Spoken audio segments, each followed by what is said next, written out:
Buenos días, chicas. En esta sesión vamos a hablar de las fuerzas y sus efectos.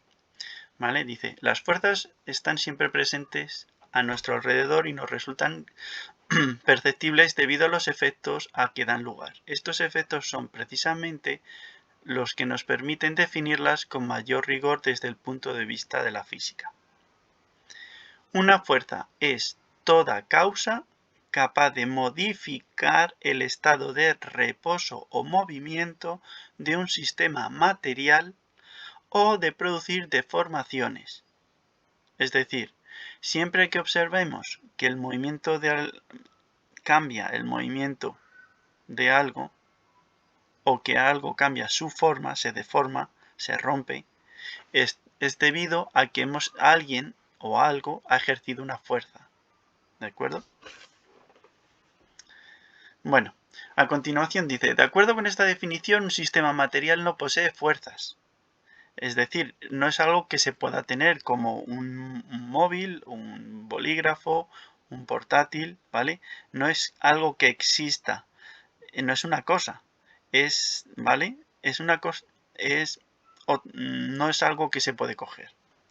Dice, sino que aparecen cuando interaccionan al menos dos sistemas materiales entre sí. Es una especie de intercambio, ¿vale? Además, debemos tener en cuenta que pueden existir fuerzas de interacción entre cuerpos aunque no sean tan evidentes sus efectos. Ocurre, por ejemplo, si empujamos una pared, ya que aunque ejercemos una fuerza sobre ella no conseguimos moverla ni deformarla. Si tuviéramos un microscopio, ¿vale?, y viéramos lo que pasa con la superficie de la pared, probablemente la estemos deformando. Lo que pasa es que es tan pequeña la deformación que no lo observamos. Es necesario ejercer una fuerza extremadamente grande para observar la deformación de una pared, romperla, ¿vale? Las unidades de medida de las fuerzas del sistema internacional es el Newton, con N mayúscula.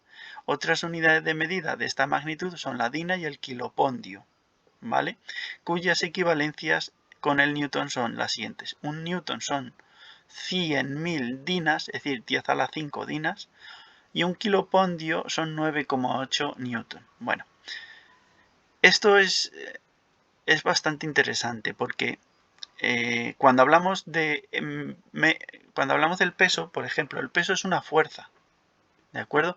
Pero sin embargo las personas tendemos a decir, yo peso tantos kilos, ¿vale? Pues eso es un error conceptual que no se puede tener en clase. Tener en cuenta que ese tipo de expresión vale para la vida habitual fuera del instituto, es correcto expresarse así, pero en la clase eso es un error conceptual que no podemos tener. Si decimos que peso, tienes que decir peso tantos kilopondios, ¿vale?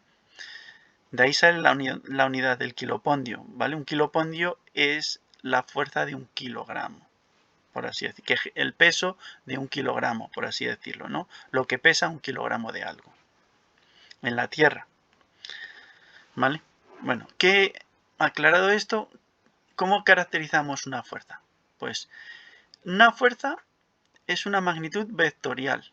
Existen dos tipos de magnitudes, ¿vale? Vectoriales y escalares. Las vectoriales son las que se representan mediante vectores, las escalares mediante números. Un escalar, ¿vale? Por lo tanto, como explica aquí, al ser una magnitud vectorial, ¿vale?, necesitamos hablar del punto de aplicación, es decir, el lugar exacto en el que se aplica la fuerza, la dirección. La dirección es una línea recta, ¿vale?, que indica en la que actúa esa fuerza. Pero una línea recta tiene dos sentidos, ¿vale? Con lo cual es necesario también especificar el sentido. ¿Cuál de los dos sentidos de esa dirección, ¿vale? Por ejemplo, la carretera que va de Madrid a Barcelona sería la dirección, y sin embargo tú puedes ir sentido Madrid o sentido Barcelona, ¿vale? Entonces tiene dos sentidos. Pues eso, tienes que decir, el punto de aplicación sería el punto kilométrico, ¿vale? Y luego lo último, que es el módulo o intensidad, ¿vale? El módulo o intensidad de la fuerza, es decir, puedes ejercer una fuerza pequeña, mediana, grande, ¿vale? Con diferente intensidad, ¿de acuerdo? Como veis en el ejemplo, vemos un hombre que está empujando un coche, el punto de aplicación sería el punto del maletero donde se apoya la mano. La dirección sería la recta que es marca punteada, ¿de acuerdo? El sentido, pues hacia la derecha. Y luego la intensidad tiene que ver con la longitud del vector que aparece en rojo. Si veis, hay una flecha roja. Si esa flecha es más pequeña, la intensidad es menor. Si esa flecha es más larga, entonces la fuerza es mayor, ¿de acuerdo? Eso sería.